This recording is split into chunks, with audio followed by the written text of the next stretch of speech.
सभी विद्यार्थियों को मेरा नमस्कार। कैसे हैं आप सभी? मैं आपकी हिंदी व्याख्याता रेणुबाला चौहान।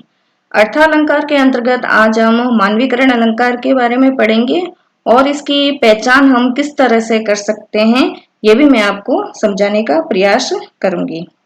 चलिए देखते हैं मानवीकरण अलंकार क्या होता है।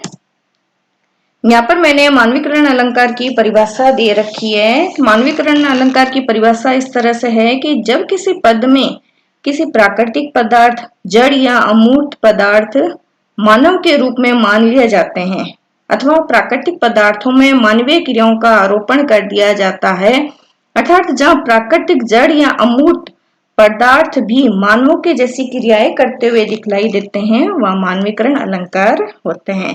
कहने का तात्पर्य यह है कि जब प्राकृतिक पदार्थ होते हैं, प्रकृति से संबंधित जितने भी पदार्थ होते हैं, चाहे जड़ हो या मूर्त पदार्थ हो, कोई भी पदार्थ हो, जब उन्हें मानव की तरह क्रियाएं करते हुए दिखाया जाता है, मानव की जैसे जैसे क्रियाएं करता है, जो क्रियाएं करता है, वो क्रियाएं करते हुए उन प्राकृतिक पदार्थों को बताया जाता है, वहां पर मानवीकरण अलंकार होता है। चलिए अब हम उदाहरणों के द्वारा इसे और अच्छी तरह से समझने की कोशिश करते हैं। यहाँ पर पहला मेरा उदाहरण है जो जयशंकर प्रसाद जी के एक पद से है कि बीती विवाहवरी जागरी अंबर पनघट में डूबो रही तारा घट उषा नागरी। इस पद में हम देखेंगे कि इस गीत में उषा को एक नागरी यानी कि नगर में रहने वाली के रूप में चित्रित किया गया है। विभावरी का तात्पर्य क्या होता है? रात। कि जिस तरह से जब रात बीत जाती है तो क्या होता है? उषा का उदय होता है, उषा निकलती है और तारे क्या होते हैं? डूब जाते हैं। तो यहाँ पर ये बताया गया है कि जिस तरह से एक नागरी होती है वो घड़ा लिए हुए पनघट में घड़े को डुबो देती है, उसी तरह से जो उषा रूपी नागरी है यानी कि उषा का जब उदय होता है तो वो उषा अंबर रूपी पनघट में तारों को क्या है? डुबो रही है। ऐसा लग रहा है कि अंबर रूपी पनघट में वो तारों को डुबो रही है। तो यहाँ पर भी हम देखेंगे कि अंबर है, तारा है, उषा है, ये सब क्या है? प्रकृति है। इन पर किनका आरोपण किया गया है? मानवीय क्रियाओं का आरोपण किया गया है। उषा को क्या माना गया है? एक नागरी के रूप में माना गया है, इसलिए यहाँ पर क्या है? मानवीकरण अलंकार है। अगले उदाहरण की तरफ बढ़ते हैं। अगला उदाहरण है कि दिवस अवसान का समय मेघ में आसमान से उतर रही वह संध्या सुंदरी परी सी धीरे धीरे धीरे।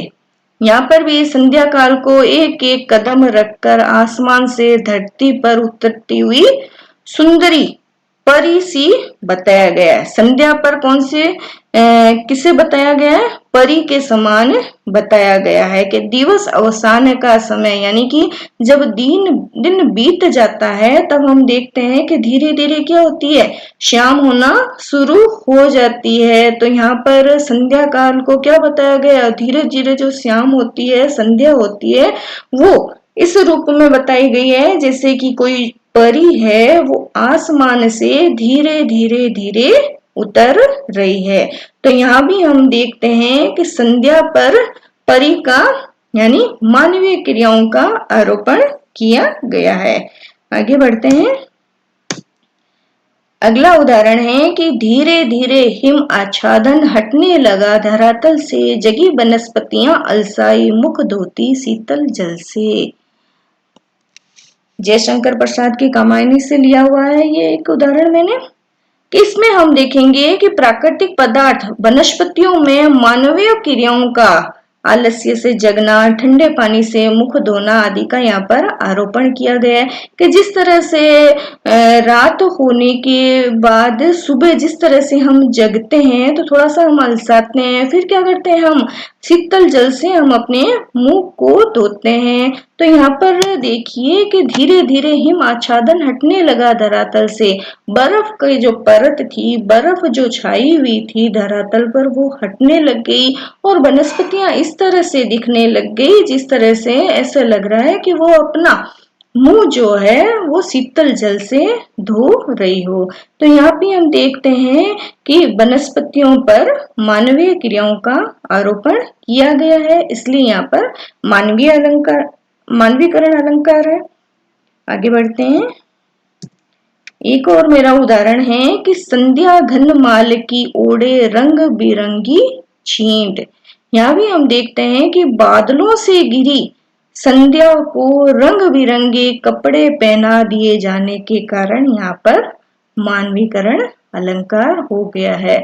संध्या जो कि एक प्राकृतिक वस्तु है या प्रकृति है, उसे क्या है, जिस तरह से मानव रंग बिरंगे छींटदार कपड़े पहनता है, तो वो संध्या को भी किस तरह से बताया गया है, रंग बिरंगे कपड़े पहने हुए यहाँ पर बताया गया है।